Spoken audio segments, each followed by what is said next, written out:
populations in Chile, Paraguay, Argentina. Oh, yes, they did. They did massacres in Venezuela. In fact, I was telling people they were doing genocide on blacks in Colombia. By the way, Black Americans more or less ended the genocide going on against blacks in Colombia. I know because I initiated it.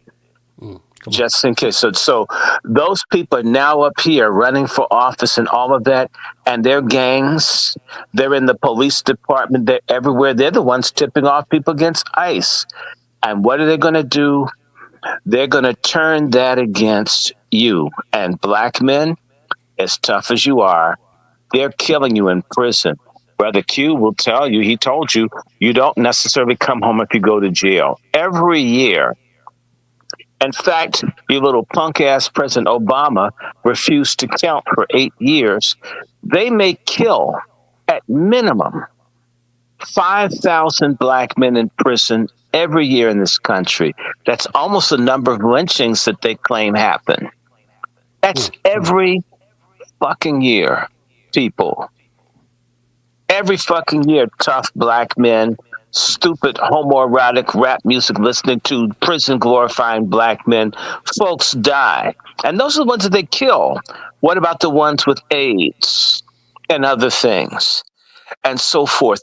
That's death. Well, I tell you, brother, Dr. Short. I mean, listen, we're dealing with. We got to get that switch going again, like my brother Juan speaks of here. But I want to bring something up for us, just to bring this thing home, because some folks are looking at the rhetoric as only a surface thing and nothing to be really concerned about. So I want to bring this up. Mm-hmm. And we got to understand the domino effect of what we're dealing with here. Q, you want to touch on what you dropped in the chat, Q, before we go to this clip, or no? That's just once again, that's the sentencing guidelines. Right. Okay. The base guidelines, if you assault an ICE officer. And when I mean assault is if an ICE officer puts their hands on you to stop you, prevent you, the minute that you touch him or her, that's an assault. You resist, that's the other charge. That's just basic assault. Let alone anybody knows how these jobs work. You get hurt on your job, a lot of people, that's their way out. Watch this. The Democrats can promote aggressive assaults because they see the masses as collateral damage. That part. Come on. You're not going to see Jeffries out there on those front line, but he's going to blow the whistle and send you out there, and you assault one of these ICE officers, you going to jail. Come on. Yeah. You going to jail for a minute. But that's what they do. They will have you out there, get you all railed up. He's like a hype man right now. Hype man. Come on. He's a carnival barker. And let us remember that Hillary Clinton was celebrating all the black folks getting killed in 2015 and 2016 as essential for the Democrats to win. Mm-hmm. Mm-hmm. Black people getting killed is a fundraiser. And it was for the NAACP. In fact, Medgar Evers was one of the biggest fundraising things that ever happened to the NAACP. That's why you hear about him so much. The NAACP didn't make much money off of Harrietta Moore that got blown up Christmas Day, 1951. So you don't hear about them because they didn't make as much money. Because, people think about Florida and orange juice, whereas Mississippi and the dude getting shot in his driveway, he had the nice, good-looking wife, Myrlie Evers, that you could do something with, plus it was the 60s. We're fundraisers, whether we're in jail, whether they're stealing your organs, whether it's a school-to-prison pipeline, whether black homeless people are profit center, as long as the money doesn't serve us. So if you want to be a sucker, if you just have to be a suicide crash dummy for homoerotic boule sellout traitors or for white supremacists, be our guest. Nobody's begging for you to live. In fact, I think that black folk would probably be better off with the Warsaw Ghetto scenario to find who the real fighters are. All the lazy ass fence riding, ignorant coons. And I'm going to say, I got to cuss out black people for a couple minutes. I've traveled all over the world, people, and there's more information on black Americans in this country. I mean, it's busting at the seams on the internet and everywhere else. We're a goddamn disgrace that we need to be resuscitated every 5 minutes with historical facts to have fucking self-worth. It's a disgrace. You know what? There are the people that don't need to know one great person that people existed to grow a pair of nuts and stand up. I'm saying niggas talk about pyramids and everything else, and you can't get the nigga to pick up a broken bottle off the street in which he lives. What the hell is wrong here? And I'm going to tell you, we got to get to it. We're going to have to choose to be the devil's people. And you know what? The nice thing about all the little pagan shit for all you that are in this Afrocentric stupidity, even the Nation of Islam had a human sacrifice back in the 1930s, Brother Mizell. Remember they stabbed the dude in the chest in front of the people? Oh, all of these religions, and including the gay religion, believe in human sacrifice. And they do all these rituals and stuff. That's where all the missing people are, the milk cartons and shit. If you guys need to be the collateral damage human sacrifice to the god of white supremacy, be my damn guest. But that goes with being children of the devil. My ancestors, Basil Kelly and Thomas Benjamin Lancaster, two of my great grandfathers in their 70s were slinging guns in the Civil War in their 70s. My folks were God-fearing people that understood that part of being a God-fearing person says you have to fight as well as pray.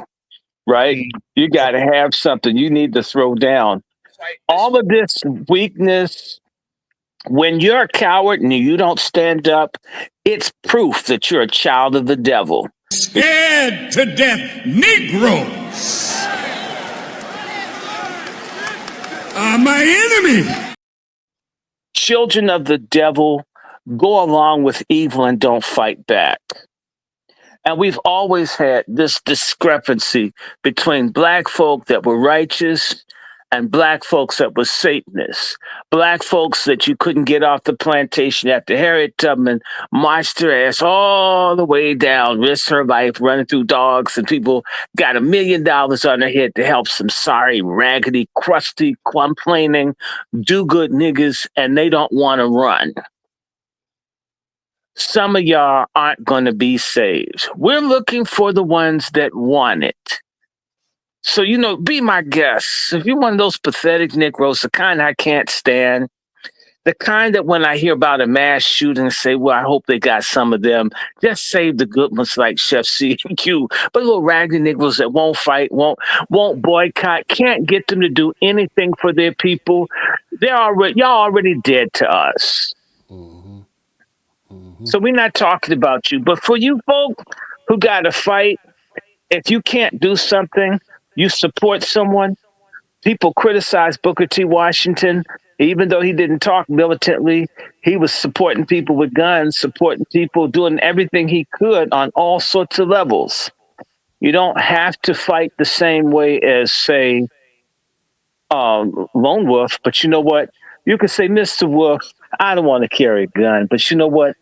What would it take for me to sponsor a couple of young people to learn how to protect themselves? See what I'm saying? There are all kinds of ways to do it. You don't have to be.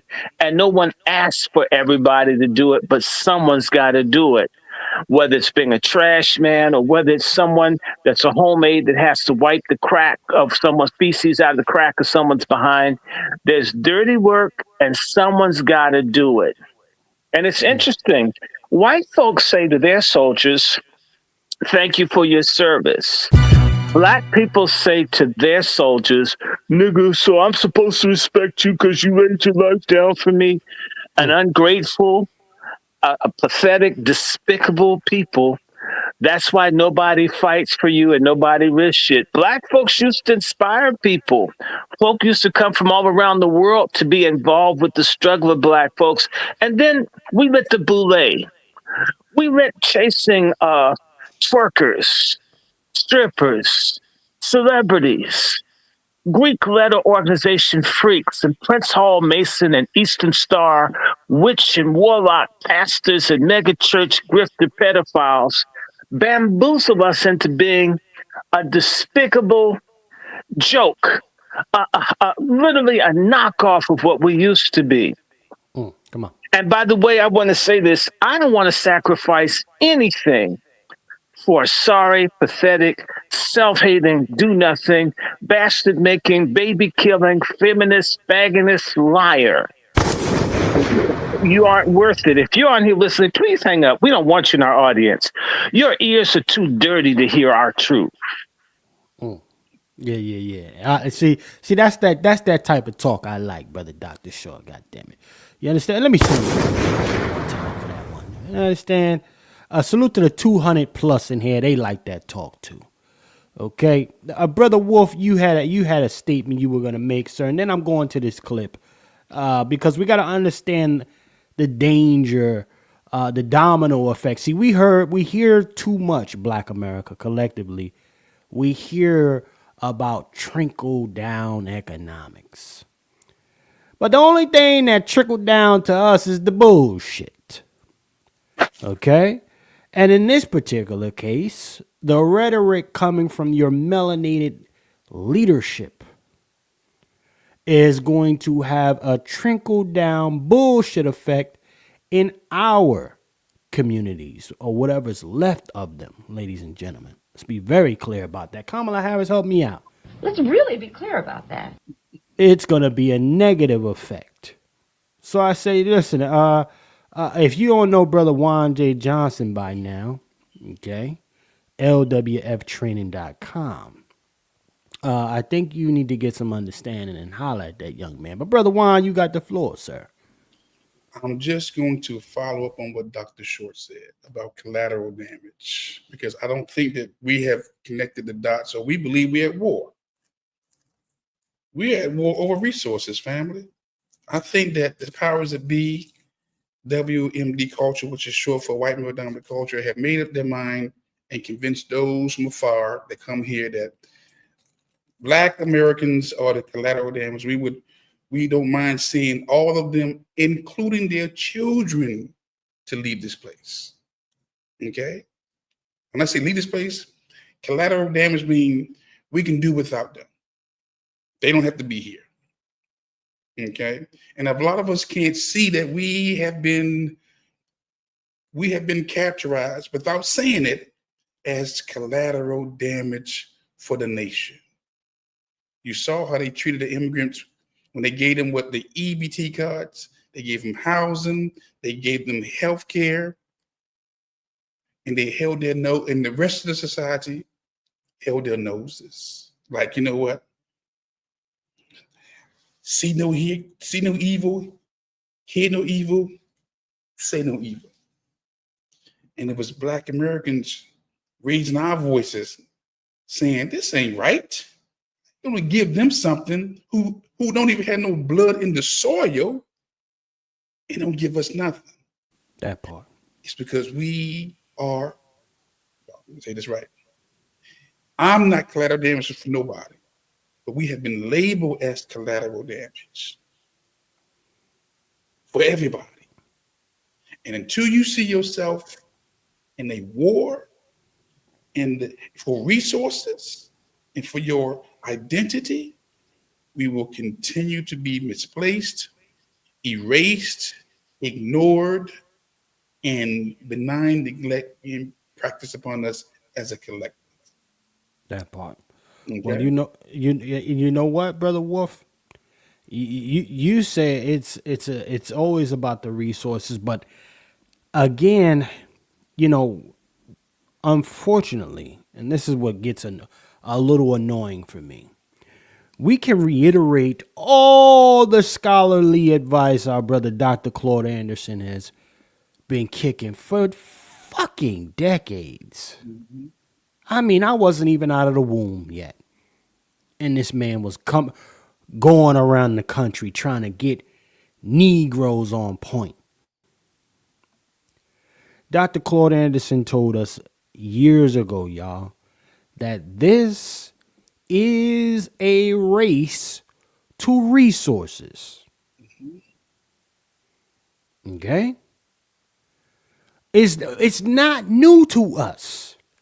And now when you look at our community, salute to the 210 plus in here.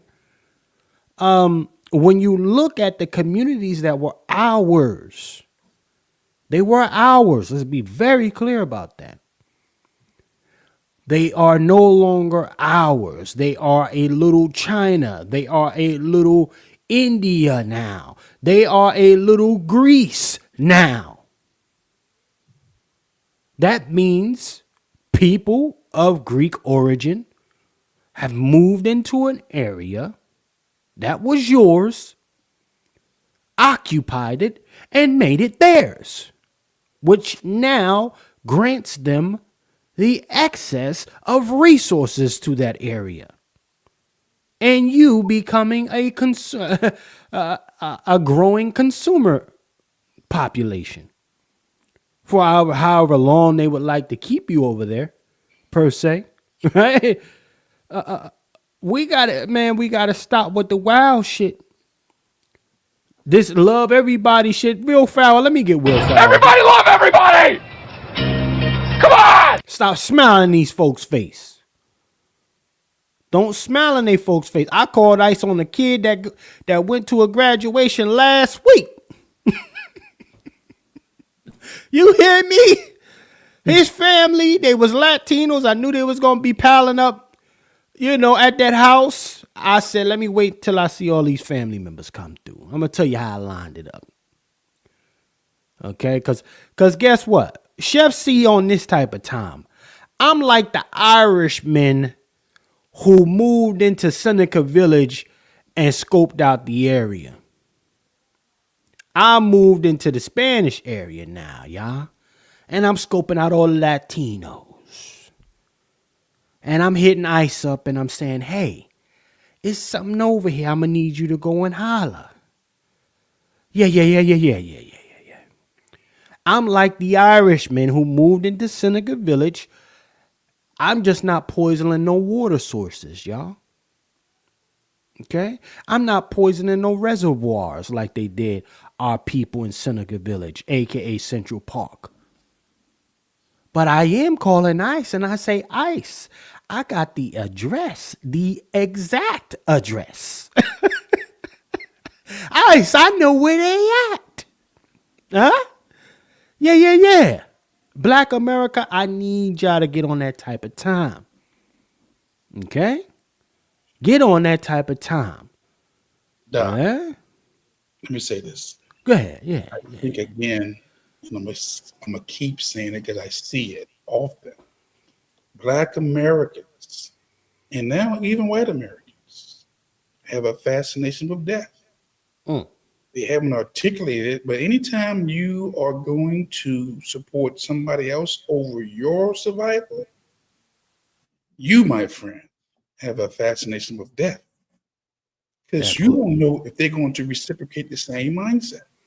How do you give somebody else something that belongs to you, that your ancestors bled, sweat, and died for? And you freely give it to somebody who don't even have no blood in the soil? None. They have no blood in the soil, but they getting the resources. Look. Watch this, Wolf. Black Americans that love them exotics so much, you fools. Or you everybody love everybody else. Everybody love everybody! Come on!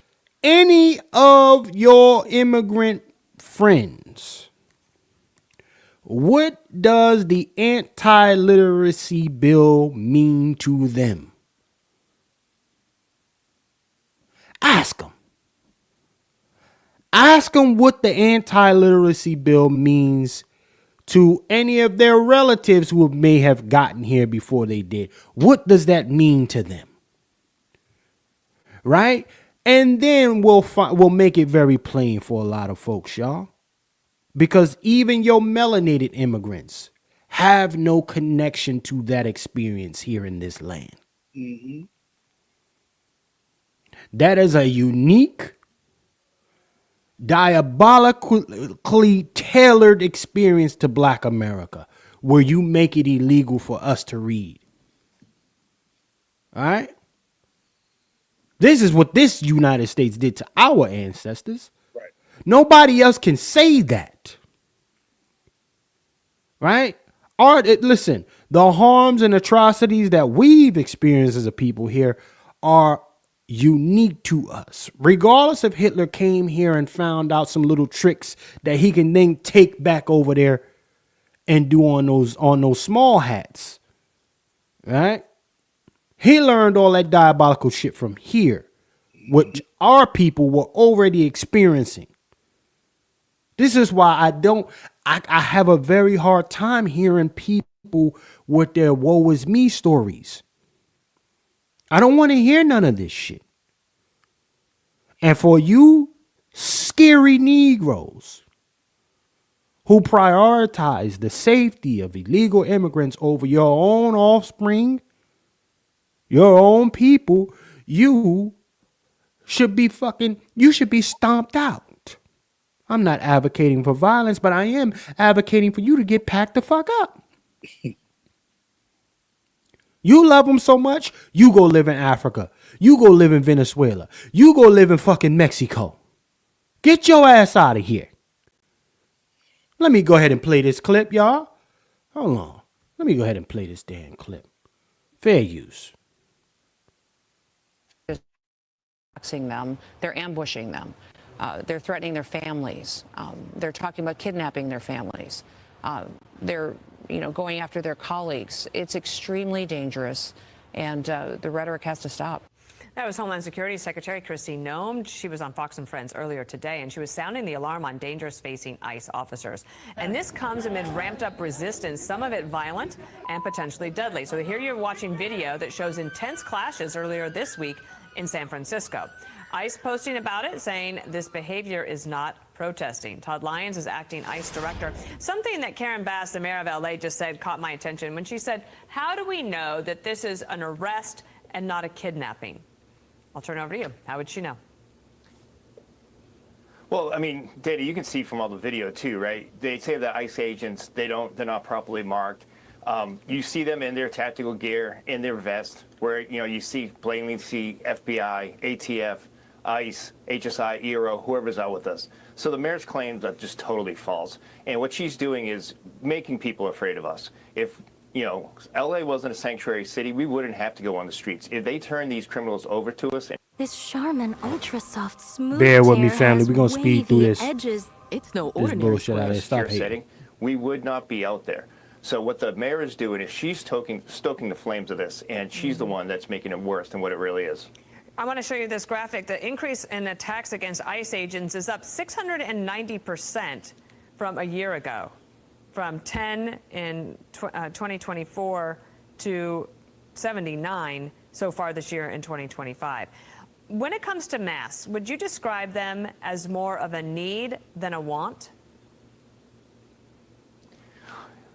I would say that, Dana. If you like we have talked before, if you looked at the beginning of this administration, you looked even in December, November of last year, we weren't wearing masks. ICE agents weren't wearing masks because they weren't afraid of their information being doxxed, their photos taken, addresses posted. But as you've seen the steady increase of when we started doing our law enforcement mission, that's when you saw, these left-wing activists, these groups start posting the names, faces of ICE agents, officers, and their families. So while I'm not a fan of the masks, I think we could do a better, but we need to protect our agents and officers, and I fully support them in that. I say it's a need because they need to protect their families. They need to go home safe at night. And if you just look at the ambush in Texas just recently, that's a pure sign right there that this rhetoric is really stepping up the violence, and it's getting worse. Well, let's pause right there real quick, y'all. By a show of ones, Are you in support of ICE agents being able to wear a mask? A show of tools against the ICE agents having the mask on, y'all. I'll say for me, I actually do want the ICE agents to wear a mask. I'm not against it. I think this is a government initiation.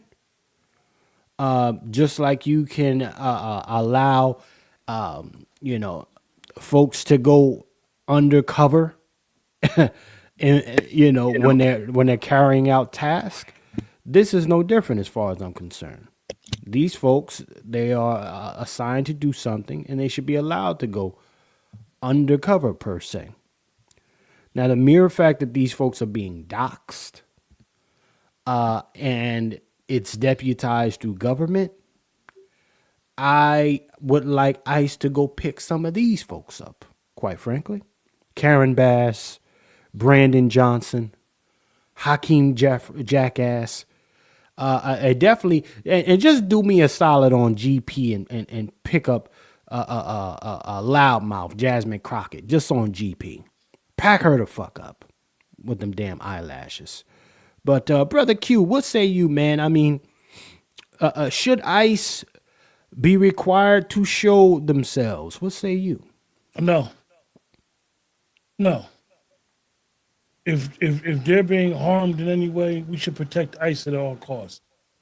I'm 1,000% in favor of law enforcement, because law enforcement, whether we want to say it or not, they're just following orders. They took an oath, foreign and domestic. Period. And the reason why they're hiding their faces is because they may be working undercover. I mean, this is nothing new. This is just a Democratic posturing to try to incite people of why they're covering their faces. I mean, we see it. Majority of law enforcement, that's when you're in tactical units, you wear all types of fatigues, different pants, different guns all over the place. I mean, what's the difference?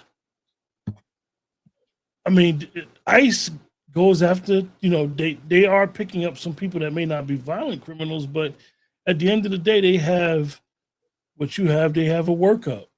And when they have a workup and they say they come in and this man or female is known to be violent, have guns, and may resist, what do they got to do? They got to protect themselves. So I just think it's very interesting how the Democratic Party has been posturing and positioning themselves to incite people to go against law enforcement. And if one of those ICE agents gets seriously hurt, the Democratic Party is going to have hell to pay for it. That part, Q. Now, Q. That's what I'm saying. Like, we're watching this kind of rhetoric get out of hand. I want to wake something up a little bit more for folks here, just to show black folks what's happening. Like, when the last time has anybody seen Karen Bass outside on behalf of black folks like this? Karen Bass decided to impede the ICE efforts. Show up. She calls herself being on the ground. I'm gonna need somebody. Somebody got to taper this little afro she got here. Fair use.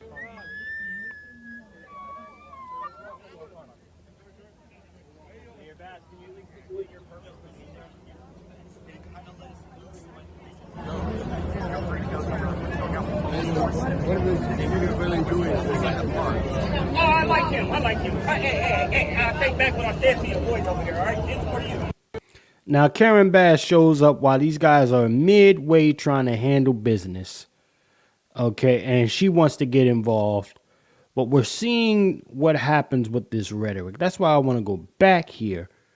And we continue to see what's happening. Now, I also saw something else in New York, y'all. Same kind of outrages. These immigrants, the only way to look at what they're doing is treason, as far as I'm concerned. It's literally going against a government. So I need the United States to actually rev it up. That's why I said when I started this broadcast, I mentioned that we need to see some of them dogs biting heads, biting nut sacks. I need to see dogs doing that. I need to see hoses out. Where are the hoses? Where the tanks at riding down the street, running over folks? Okay. Can we get some of that? Just keep the Rodney King energy.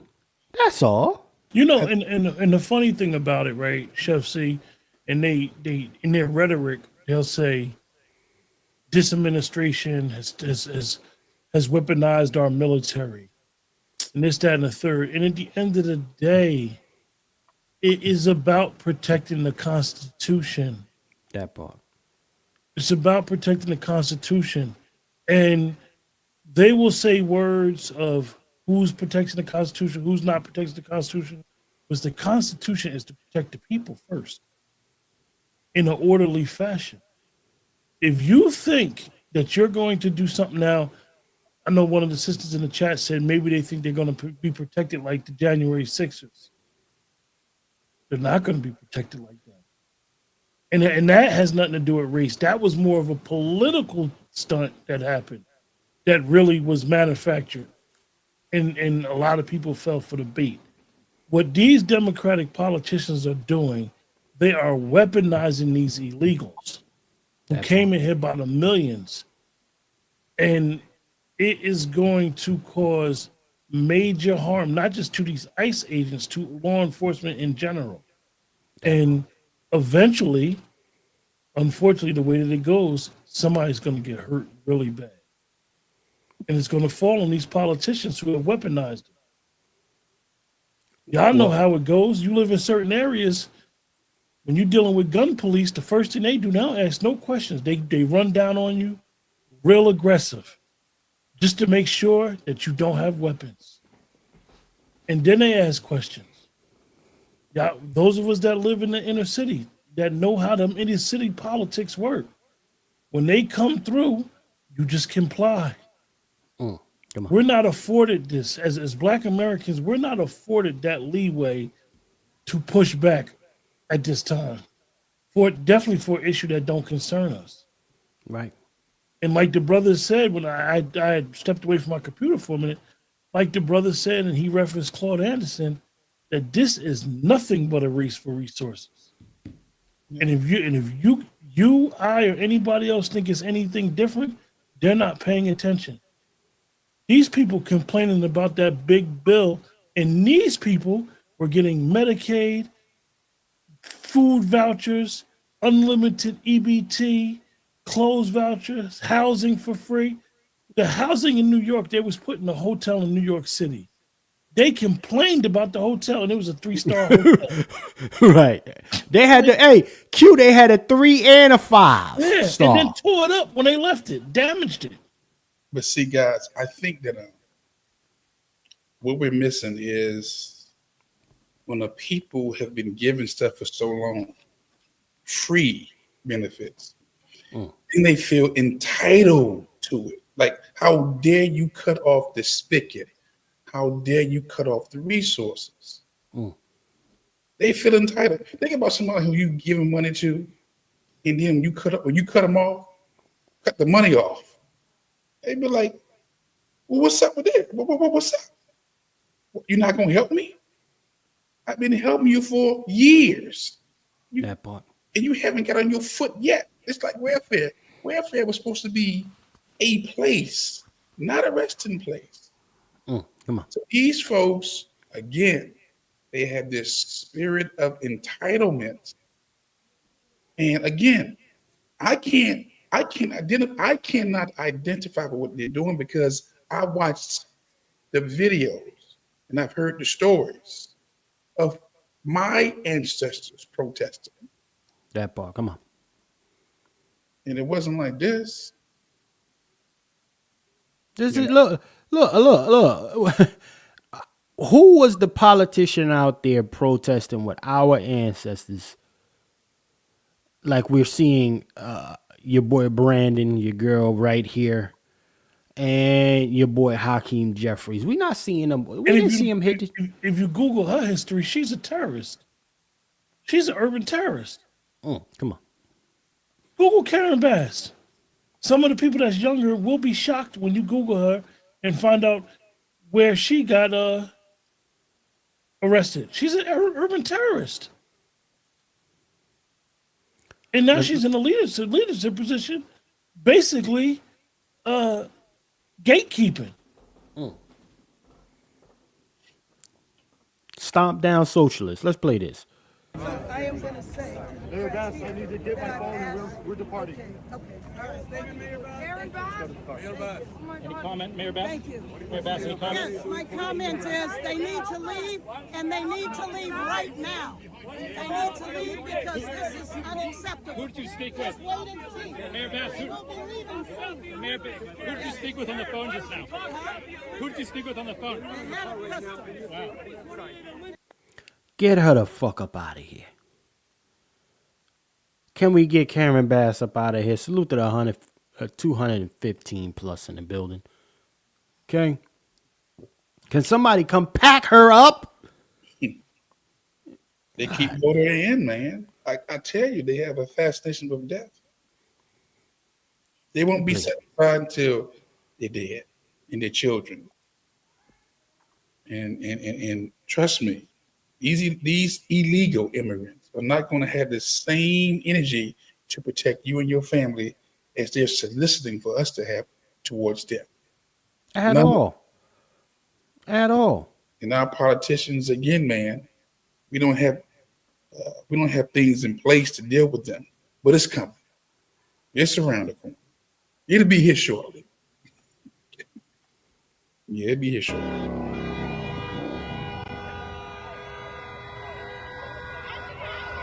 This is LA right here, y'all.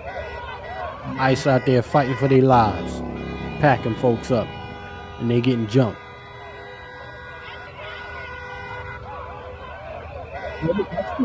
That's it. It's only nationwide, right? From Maine to California. There's only 900,000 police officers. 900,000. With your bigger numbers in your metropolises, your New Yorks, your Detroits, not even Detroit, your Chicagos, your LAs, your Texas, your Florida. That's where you have the greater concentration of police officers. ICE ain't got a whole lot of officers. Let's say maybe 20,000 nationwide, right? Right. But they've let in about, let's say, 15 million illegals.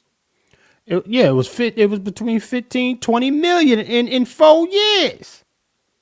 That's just a drop in the bucket of ICE officers who's going to have to bring millions of immigrants to bear out this country. Not to mention their partners. Right. The accomplices, the what do they call them? Sleeper cells. These folks that are helping, right? And we're going to probably have to, if things do bust off, which they will eventually, we're going to have to step over the carcasses of our own people, of our own traitors. Right. I mean, listen, Wolf. Look, let me play some more of this one here. Well, let's talk about some of the Democrats who have talked about this. Watch. First of all, the importance and the urgency because of not just fear, Jen, but actual terror that people are feeling, not just in Los Angeles, but especially in Los Angeles, because that's clearly Donald Trump's target right now. Some of the most inspiring things have been when people encircle courtrooms and refuse to allow ICE agents in. Our local police department will not ever cooperate with ICE. He goes on to say whatever their constitutional authority is, and I mentioned last night on the 5, the left has been saying that President Trump is a threat to our democracy. It will create an existential crisis for the United States of America. And then you have the mayor of Chicago saying that it doesn't matter what the constitutional authority is of ICE and the federal government, they're not going to cooperate. Yeah, Dana, it's so frustrating because all we're actually doing is our law enforcement mission that we've, constitutionally sworn to do. And when you look at a lot of the instances that we've done recently, you hear a lot of elected officials say, if ICE has a criminal warrant, if ICE has a warrant signed by a judge or a search warrant, well, now we do. And we're out there doing a law enforcement mission, and they still don't like what we're doing. And the more they say these crazy rhetorics that they won't work with us, or they're happy when they circle a courtroom or they stop an ICE arrest, all they're doing is putting the public at risk, and they're putting ICE officers and agents at risk. It's their rhetoric and what they're saying is what's making this situation worse, and what's really putting my men and women every day in harm's way. Because, like you showed that graph, the increase is alarming and it's dangerous. You have ICE agents being hit, struck by vehicles, being shot at. Never in my whole career did I think that would happen for doing your law enforcement mission. Right.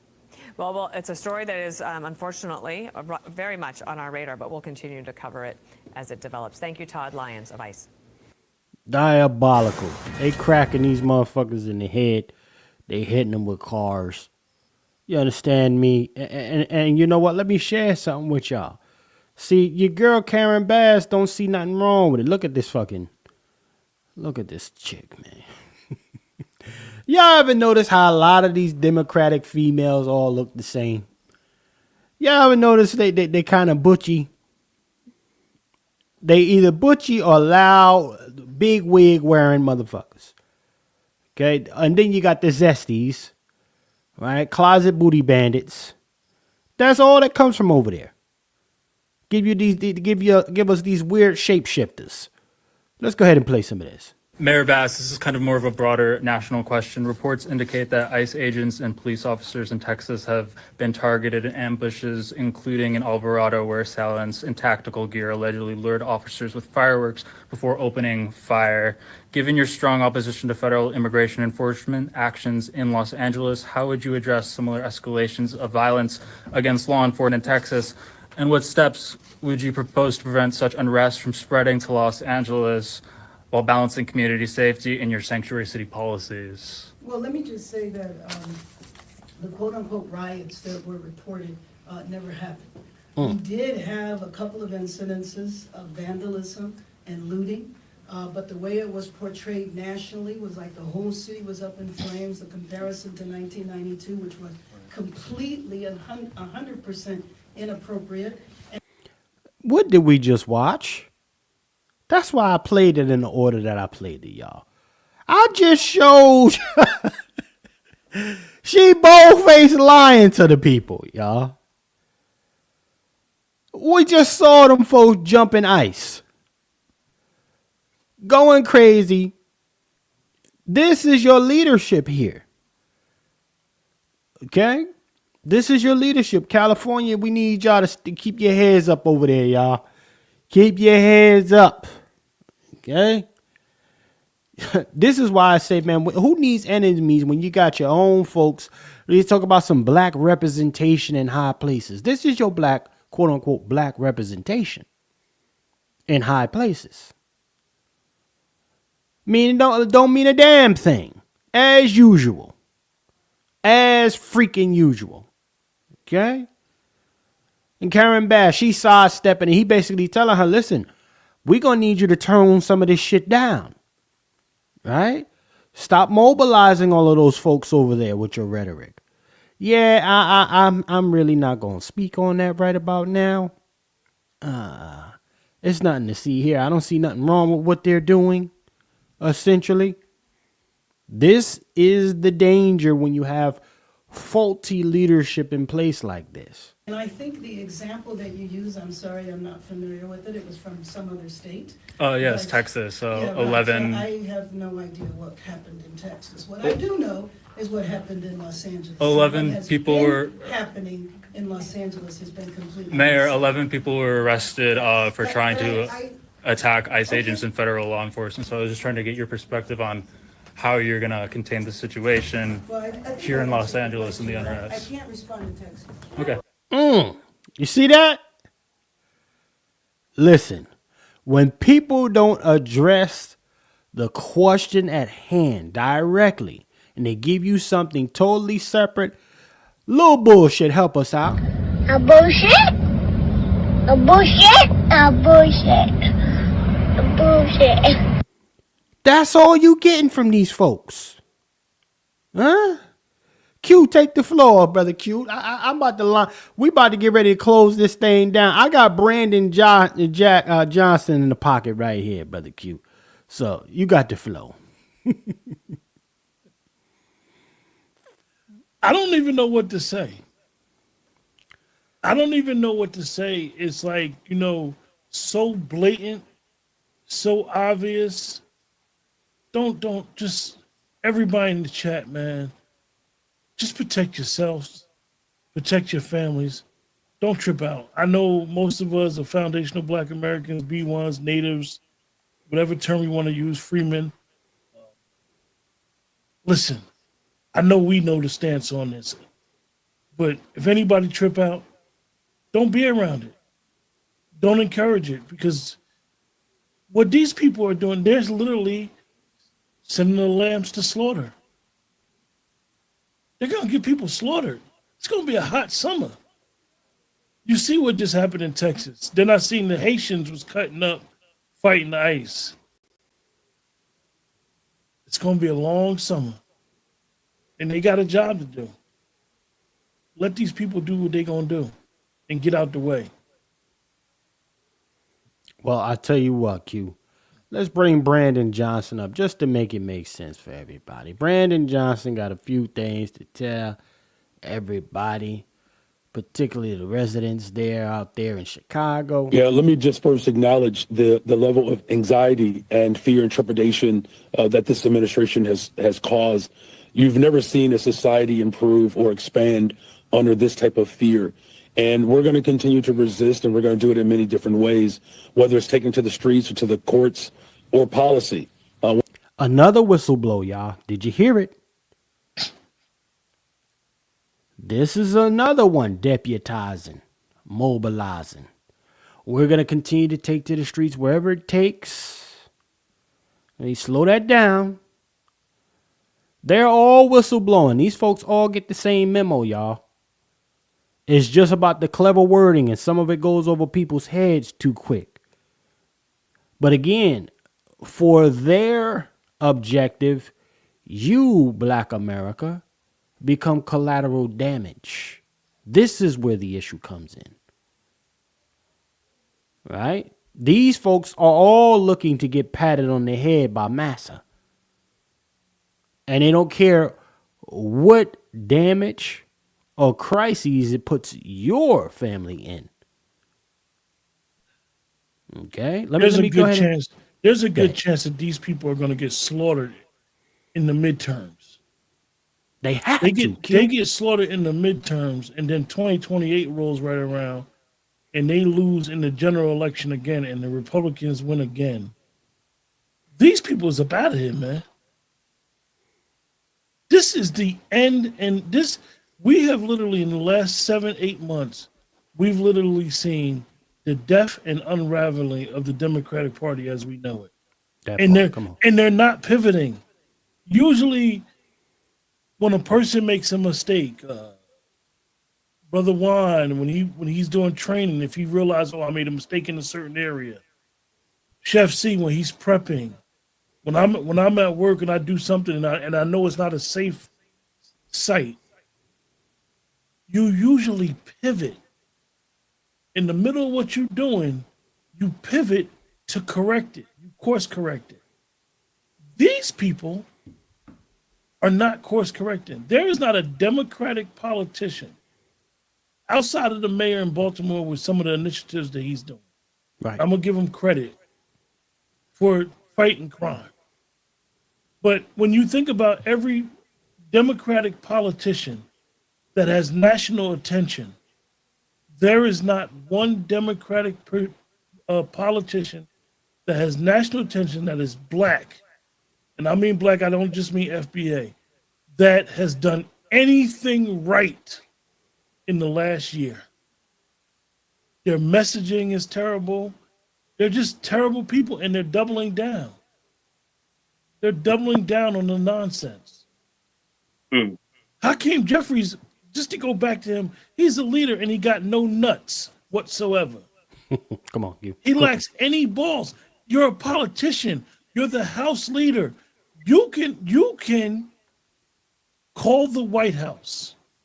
You could ask for 15 to 20 minutes of the president's time behind the scenes, negotiate, politic. This is what politics do. This is what people elect you to do. You're not going to always be in power, but you're there to negotiate for people.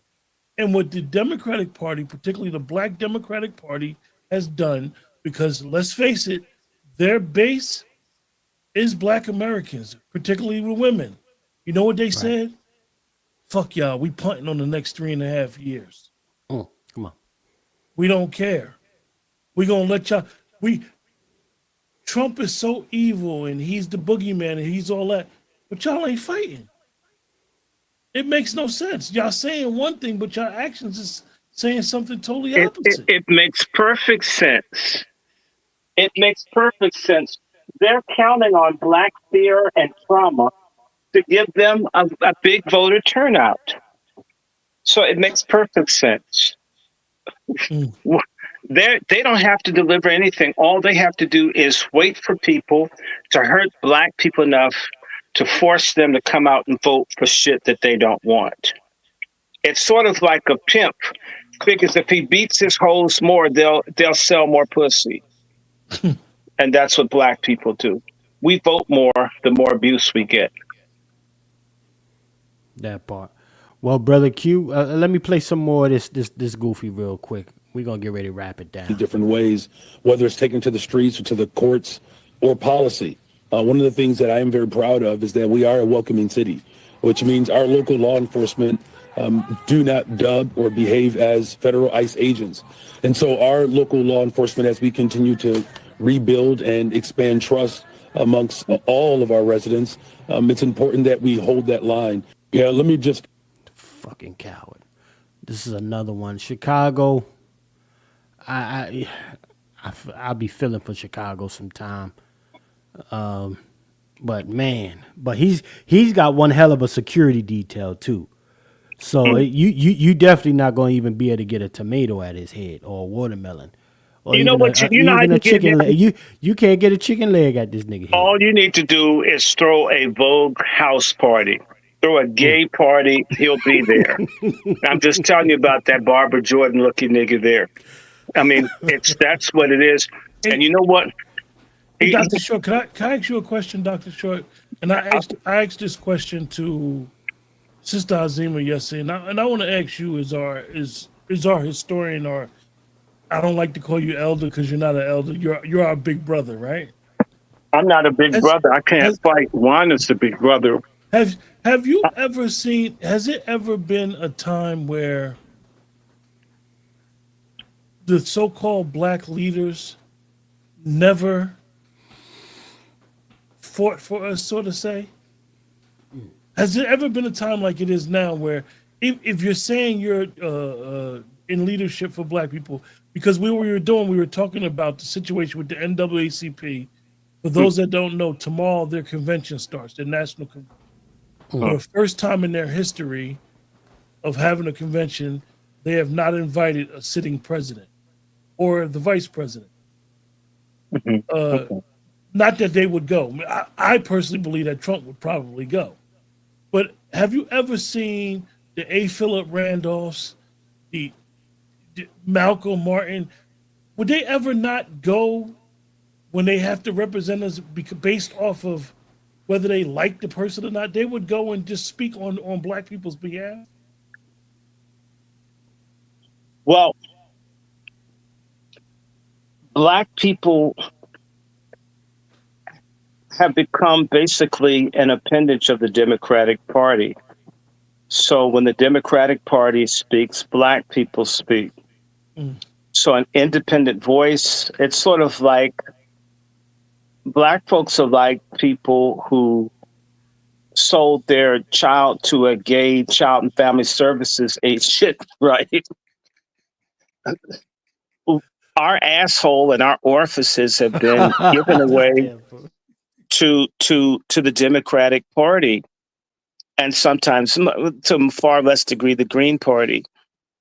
And it's not better on the Republican side. So in reality, Black people, there is no Black leadership, and there hasn't been Black leadership since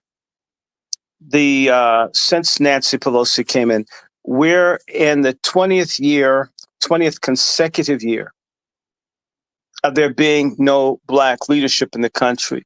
And you need to understand that Hakeem Jeffries is in reality a melanated sex toy, a melanated political sex toy of Nancy Pelosi. She still has all the power. Mm-hmm. What they did was to make certain that Black people in the largest caucus and among Democrats is the congressional, I call it Congressional Black Circus, to prevent there from being grassroots activism and pressure.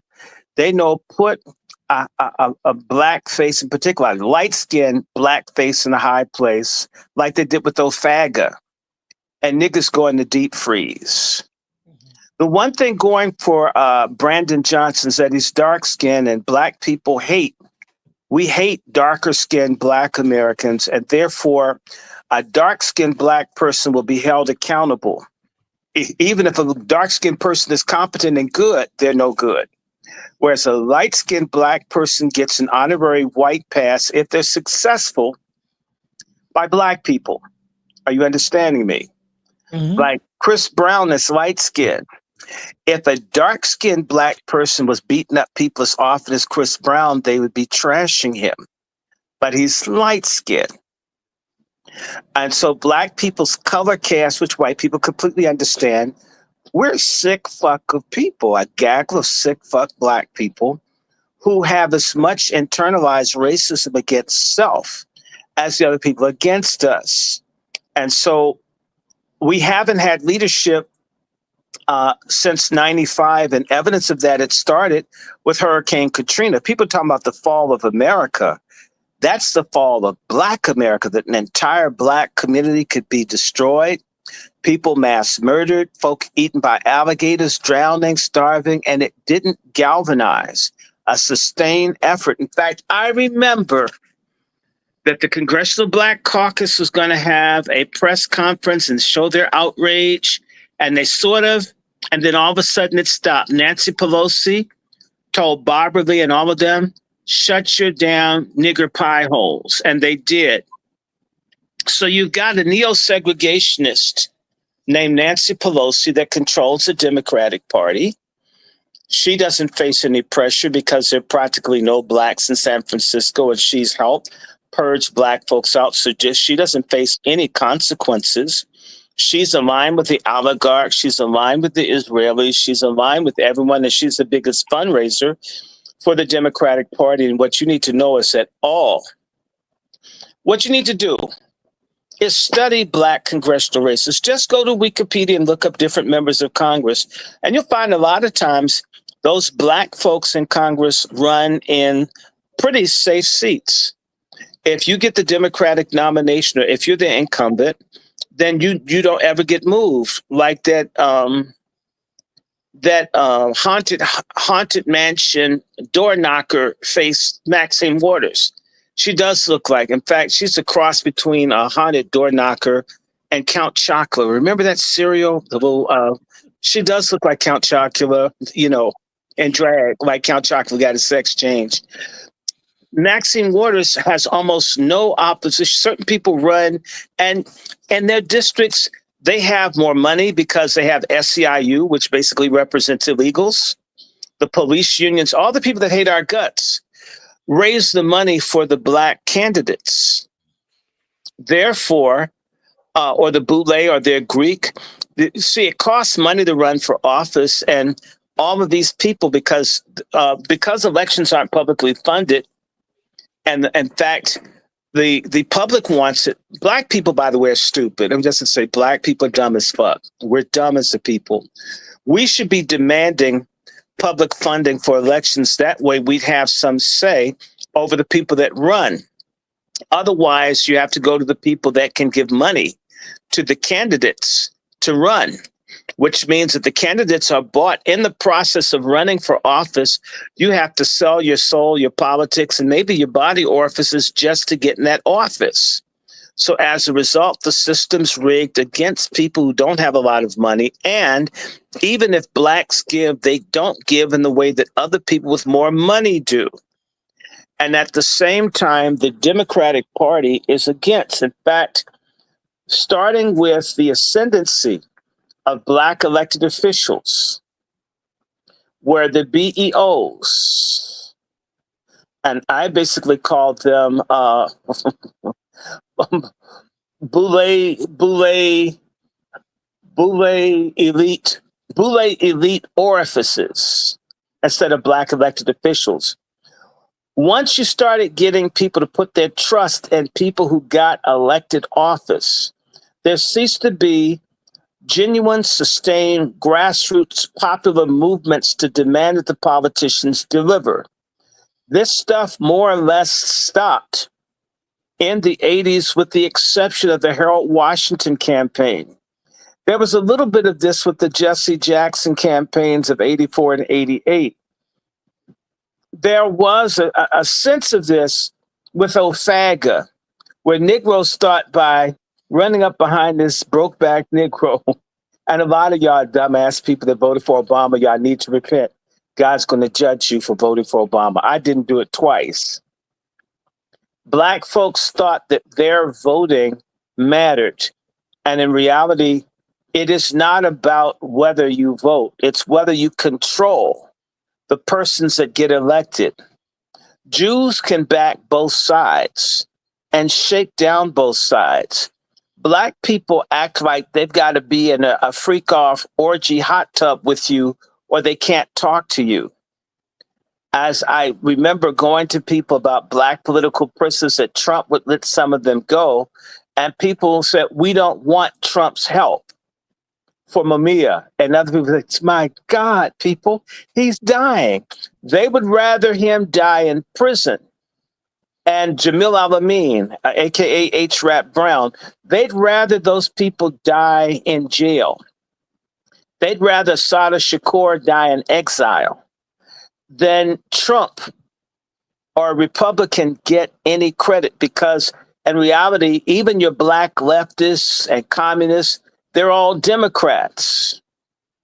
Therefore, they will never do, they don't do demand politics where they play by an effort to do whatever it takes to get it.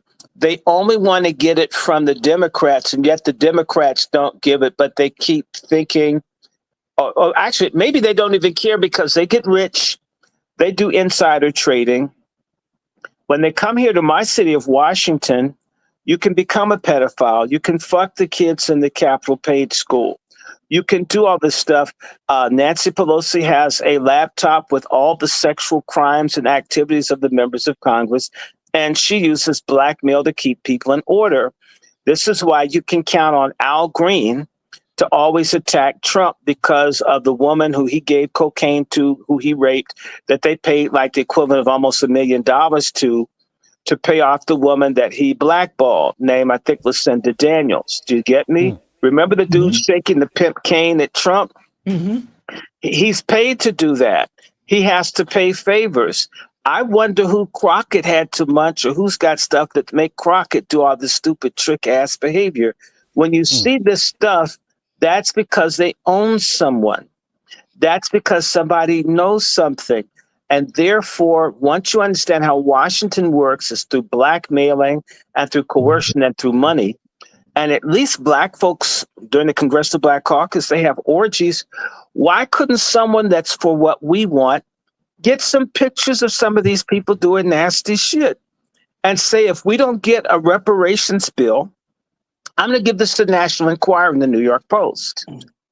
You know why they don't do it? Because usually the people that get access, they're either boule or they're into nigger respectability. And that means anybody black that's successful Well, I gotta respect the office bullshit. We need some folks who really don't give a shit. I was just telling Jaguar Wright when I was off the phone that James Brown back in March or April of 1992 was beating the shit out of his wife at the JW Marriott Hotel. And I was the front desk clerk in charge. And I kept getting noise complaints, and I knew who it was. I saw James Brown. I knew he beat women's asses. And I decided to call security and tell James Brown to stop kicking his wife's ass. The security person was a Puerto Rican that wanted to be white, that was clout chasing, that didn't want to do anything to mess up the chance to get an autograph or a picture with James Brown, in spite of his wife being bounced off the wall in the hotel room like a ping pong ball. And I told the person, well, what do you expect to do? I says, I want you to tell him he can't beat this woman. I'm traumatized from watching a man beat a woman half to death as a child. It makes me feel crazy. And to make me feel like doing something myself, even though I'm not a tough person like you three are. So he says, well, I'm not going up there. And I says, well, look, I don't like this job. And right now, frankly, I hate it. Says, either you take your high yellow ass up there and you stop I Feel Good from kicking his wife's ass, or I'm calling 911 and I'm going to call the Washington Post. Get your ass up there and get him off of her. I can't take it. You know, they went up there and shut it down. But a lot of people would have said, I need my job. Oh, it's James Brown. He just got out of jail. Fuck that. You don't beat black women. I can't, as much as I criticize, I don't like men beating on women. It drives me. I hate pedophiles. I hate it all. I don't like it. I can't be quiet about that. It makes me feel angry.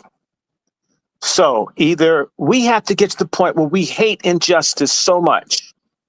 We hate discrimination. We hate not having our reparations and freedom. So we don't care who we have to drive a Humvee over to get on Freedom Road. And in reality, black people don't want to be free.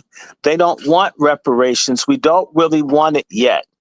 I think we're going to have a lot more stuff like this big, beautiful bill, and more homeless people and more folks miserable to get people up off their behinds to do something about what's happening with us as a collective.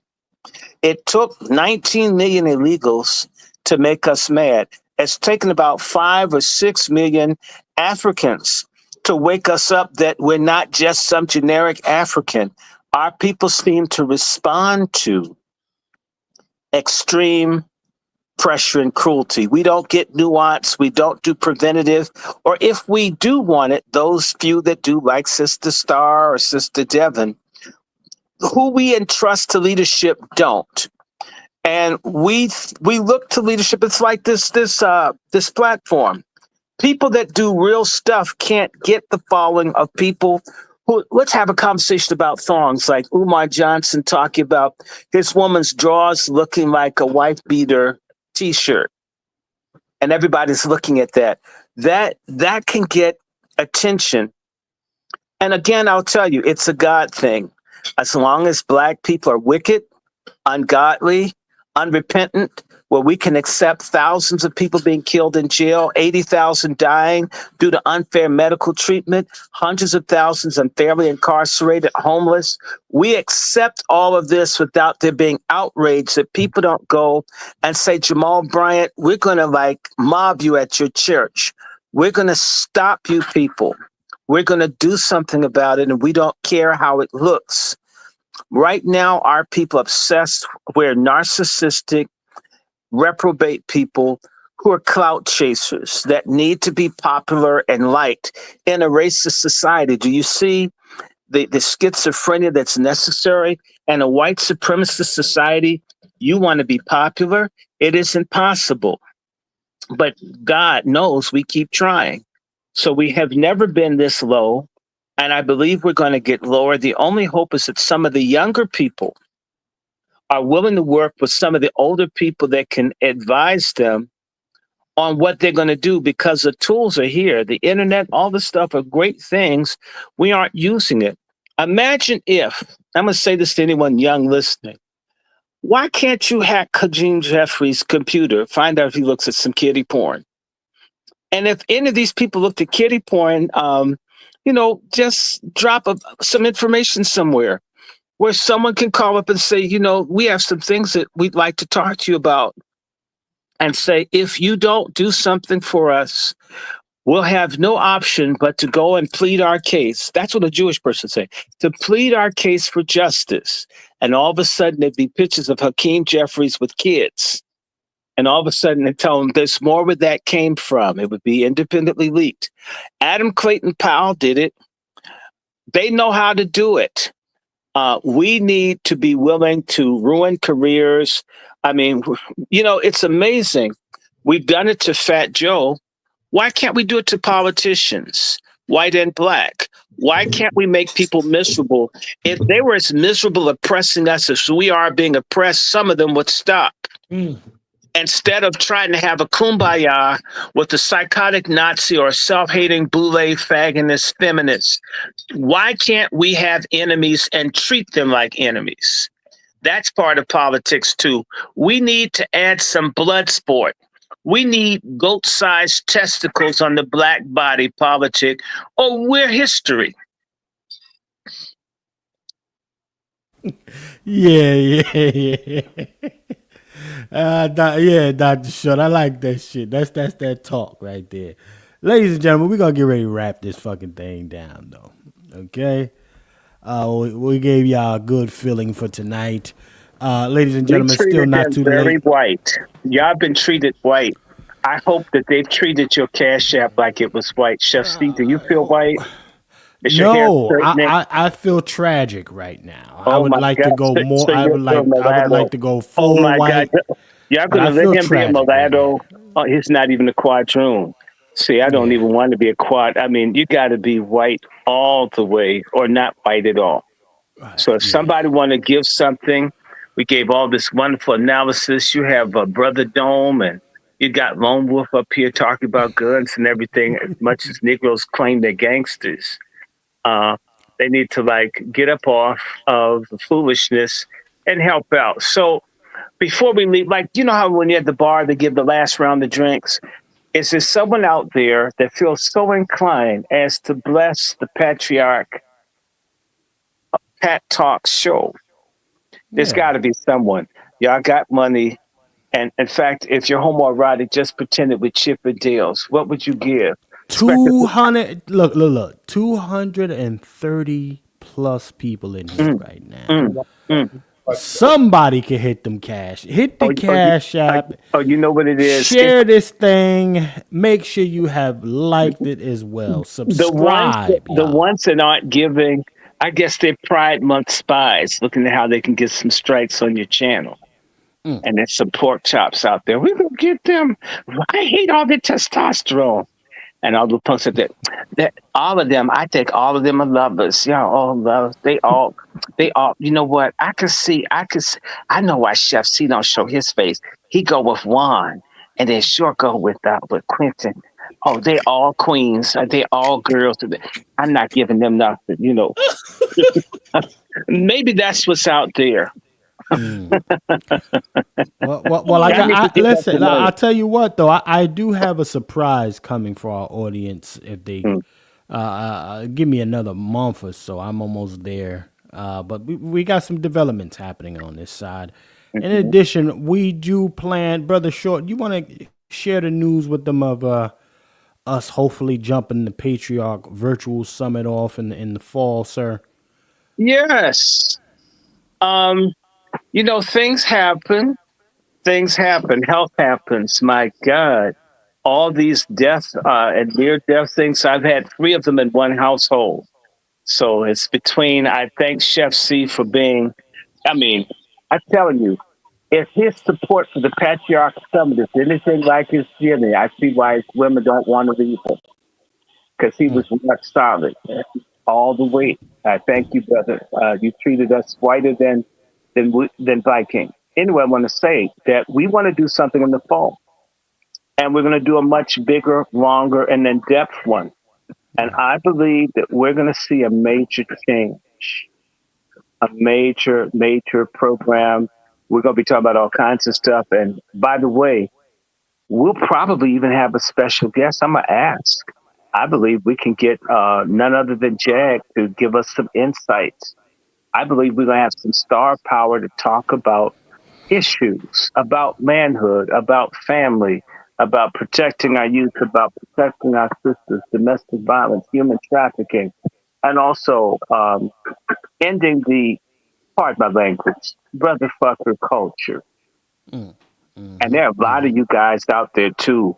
You're probably they're probably ones that don't give up no money because they're trying to hold on to this culture of black men not working together while beefing and whining and complaining about Latins and all the other men that stick together.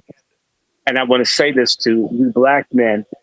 The strength of a people is linked to the unity and cohesion of the males. If the men act like a bunch of menstruating women on LSD, then a people are scattered and destroyed. Do you act like a woman on their period on LSD and crack? Can you prove it? Are you giving to something? Are you joined to something? Are you working towards something? Are you just one of these whiner, moany, hormonal Negroes that's concerned about sports teams you don't own and tennis shoes manufactured by slaves in foreign countries? I mean, who are you? What are you? We want to get into that, and we want to be more serious than ever before. So, here we are, and we've been at this, over a year, and we'll keep doing it. We're going to keep doing it. In fact, as I said, we got all kinds of people that are down with us, judges and so forth, even though we want to touch the grassroots. But I'll tell you something. To whom much is given, much is required. We always give people a lot of info, what's required of you for you to share, participate, support. If you don't, you're a passive supporter of white supremacy. Okay? And a lot of us are. A lot of us don't realize that we're white supremacists by how we allocate our time, our resources, what we don't do. And yet they'll get, they can't wait to go to the next Democratic rally where they're not addressed. And they'll get and drink a beer, smoke a joint, and whine to their friends. They never talk about that stuff. And anybody black talking about it, we won't help them either because I don't know, I'm a type A, backstabbing, weak liar. I don't know. Well, I'm just a real RBG nigga that don't want to do nothing, and reparations and freedom should fall from the sky because I just don't want to do nothing. I just want to eat, screw, and hold some kind of a job under the authority of white supremacy. Okay, deuces. I mean, that's where a lot of people are. Anyway, we're fighting it. So if you're our enemy, you are. I mean, that's okay. But for those of the friends, know that we're going to come harder in the fall. We're going to come hard in the fall. Then just a mirror on the wall. Who are the angriest patriarchs of all? You're looking at them, and they're more. And so, join up, saddle up, and for all you wonderful supportive sisters that love black men, like Sister Devon, who checks on me constantly, and all of my friends. In fact, we're going to have Big Mama that's going to help because we're going to be talking about men. Yeah, we're going to talk about black men being raped in prison, black men being raped in the military, and how a lot of black men on drugs, a lot of black men are cowards. They're phony. They don't talk about pedophilia and all the stuff that happened to them in foster care and so forth. We're going to deal with these issues whether you want to hear them or not. We're going to start breaking the silence. Part of revelation is exposing and being real about stuff, whether people want to hear it or not. So, Chef, do you understand what I'm saying? You haven't talked to Big Mama yet, but Big Mama has. We're even going to be blessed. Muhammad Ali's second wife, she and I are supposed to talk. You're going to hear about Muhammad Ali. You're going to learn some strange stuff about Muhammad Ali. We're going to deal with this fake black manhood that's performative, but it's not operational. that does not have farms or businesses or self-defense. And if I'm offending you, wonderful. That's the whole purpose. In fact, the only men offended by patriarch are faggotists, betas, simps, liars, brokebacks, okay, coons. But real black men love when black men stand up. And by the way, it's interesting, Brother Chef C, let us remind everybody the black women aren't supposed to be the backbone of the black community. They're supposed to be the womb. For Yep. patriarch talk, black women are the financial backbone of our program. And that, so, black men, like I said, the reason we're not respected is because people know what a bitch is when they see one. Okay. How do you know someone's a bitch when there's no grocery store in their community? How do you know they're a bitch when there's no order and cohesion in your community? You don't have any commerce in your community. There are a lot of things that say folks are bitch. You don't start businesses. You don't support one another. You don't help anybody. People know a bitch when they see one. Are you one? Ask yourself. And who are you bonded with? Who are you banded with? Who are you helping? Who are you unified with? Nat Turner set the world on fire with 4 people. I know folks that can't find 2 or 3 black men to work with because, you know what, other than, it's interesting, for Pride Month, Black Gay Pride, you can get hundreds of black men around being broke back. Hey, come on. Isn't that amazing? Thousands around eating doo-doo and so forth. Pause, come on. Drinking urine, yes. Why is it that sodomite black men come together and supposedly straight black men who say they love the pussy, say they love black manhood and black history, and yet they don't come together? And that's because I think they don't have testosterone poisoning. They got enough estrogen. They have enough estrogen to be a kick line at Las Vegas. I'm going to stop there. Salute to our brother Dr. Short, man. We gonna give you a wrap this damn thing down, man. It was a good broadcast. I want to thank everybody for checking in. Right now, we still at, actually, we're around about 240 in this motherfucker. So y'all came for the conversation, man. You still like to support the program? Don't hesitate. You like what any of the brothers is talking? Their cash apps are there as well, ladies and gentlemen. Okay, you got my brother Wolf, you got my brother Juan. Well, same person, but you got brother Q up there, and then you got brother Dr. Short's cash app. Feel free to hit them brothers as well, direct, or support the overall broadcast in the bottom of the screen there, $ FTS49, ladies and gentlemen.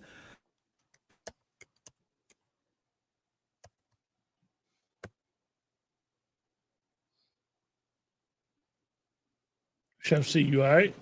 Yes, sir, I am. Okay. You went silent for a second. Yeah, they try to pack me up for a half a second and then brought me back in. But you got the flow, brother Q. I have nothing really to add to the conversation, what we just discussed, but appreciate you guys in the chat for rocking with us.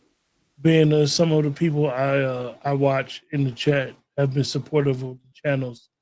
Some people look new, but nevertheless, we appreciate you guys and know that each like, each subscription, each donation is highly appreciated, and we appreciate you guys as much as you appreciate us. And we'll see you guys soon. Most definitely. Salute to our brother Q from Let's Talk 2, ladies and gentlemen. Make sure y'all catch him on Tuesdays with the sister Zima.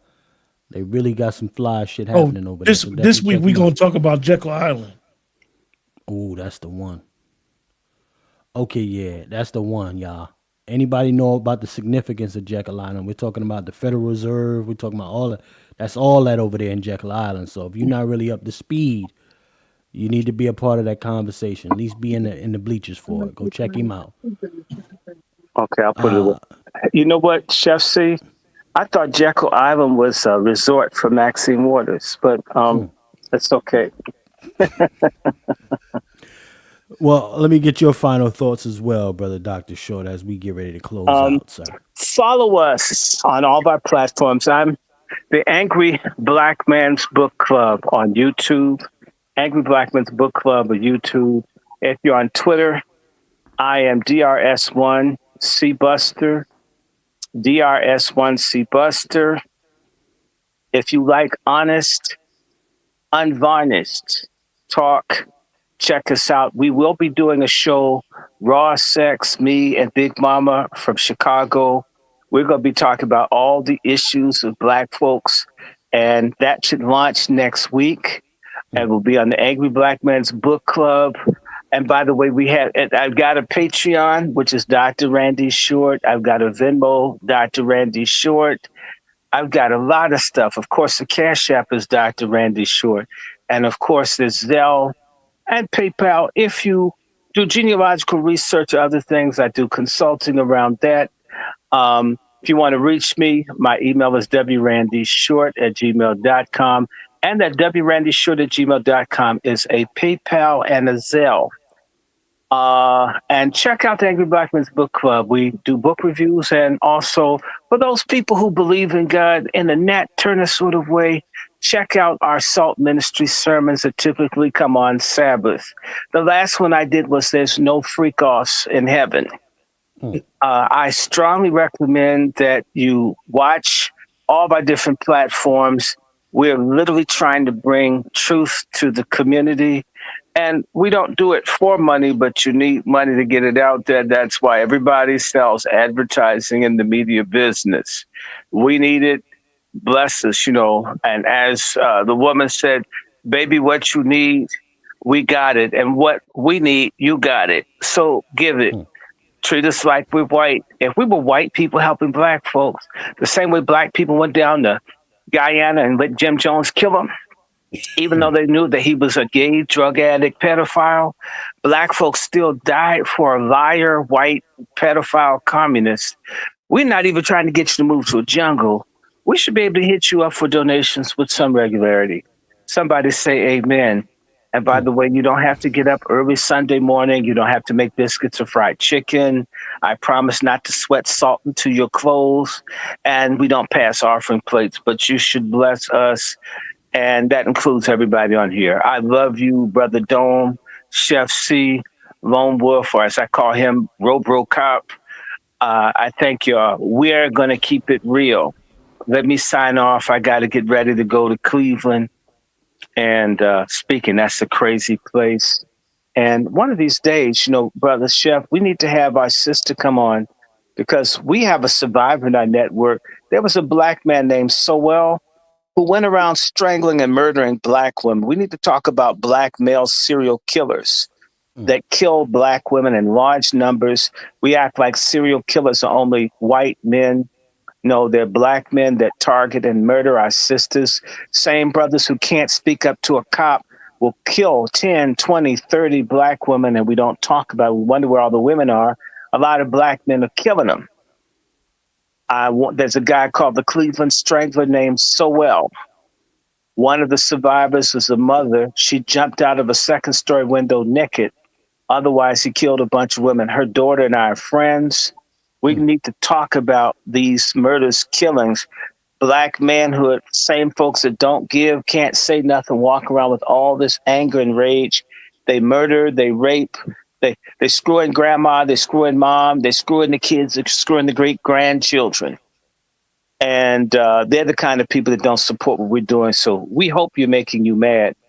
And for those who are not like that, Black men that are tired of folks not picking you up when you're trying to get a cab, you have to delineate yourself from the brotherfuckers. The best way you can do that is becoming a patriarch. And by the way, God is real. Don't let the cussing fool you. God is real. Jesus used to cuss people out. Nehemiah cussed people out. And I cussed you out for your good. And I'm going to keep doing it. Let me sign off. Salute our brother, Dr. Short. Yeah, this guy's crazy, man. Salute the brother, Dr. Short, man. Real quick, ladies and gentlemen. Real quick. Stack you hard, fool.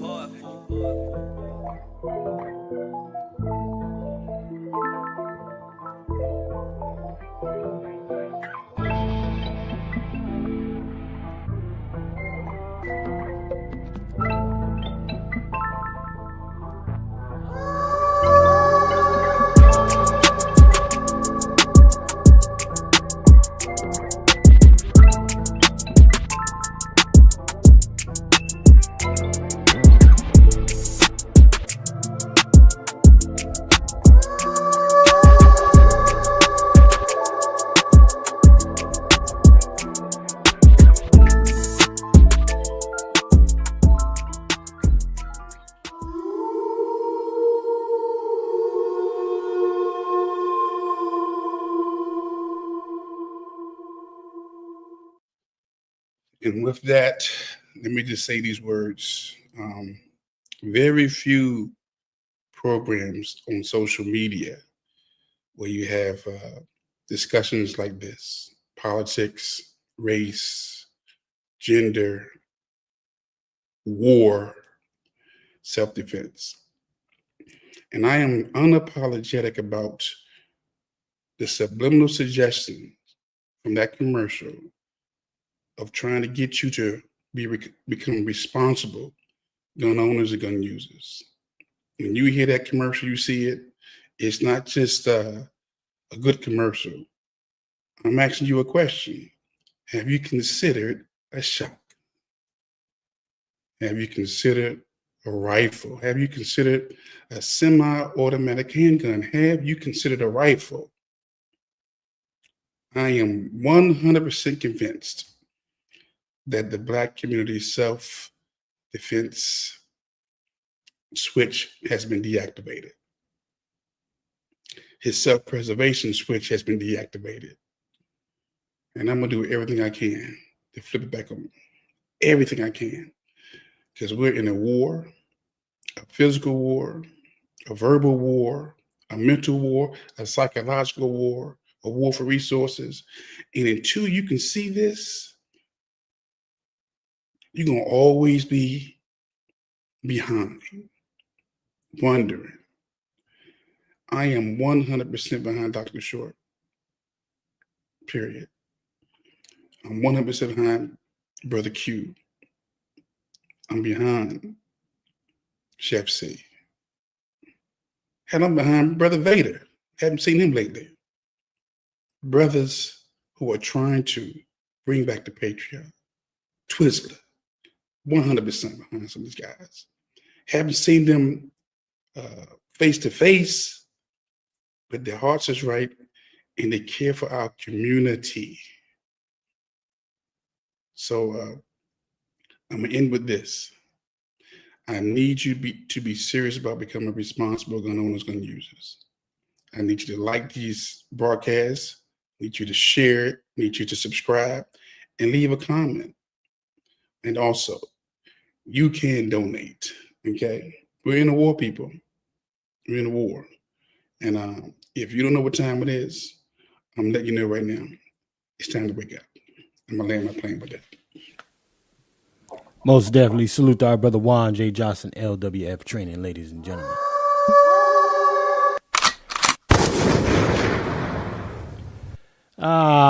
Ladies and gentlemen, another broadcast in the books for us as usual, y'all. Man. I gotta tell you, this was a good one. I'm thankful that everybody stayed in here. The 200 plus in the building still right now.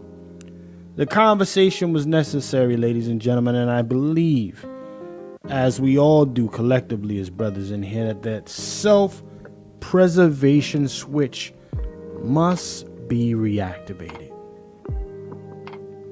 It is up to you to take pride in what your last name means and have an understanding of the bloodlines and people, those individuals, those ancestors, what they mean to you here in this soil. Right? At some point, we got to be more. It's up to you individually to make those steps forward. So with that being said, I want to thank everybody for joining us here today, ladies and gentlemen. If you haven't already subscribed, make sure you do so to all of our platforms. Okay. And also, if you like a little something that's not so much blackety black, which is this one right here, my alternate platform, the Cook Up with Chef C, make sure you go over there and subscribe to that, y'all. I do a lot of cooking or whatever it is. You'll get some of the drops that I drop from time to time over there. I have been very busy, but I'm going to get y'all right. Don't worry about that. I will get you right. All right? The Cook Up with Chef C. So make sure you're locked in for that. Well, remember, ladies and gentlemen, always keep in mind, in a system of white degeneracy. You stand for nothing. You fall for anything. My name is Chef C. And I'm out of here. Salute, y'all.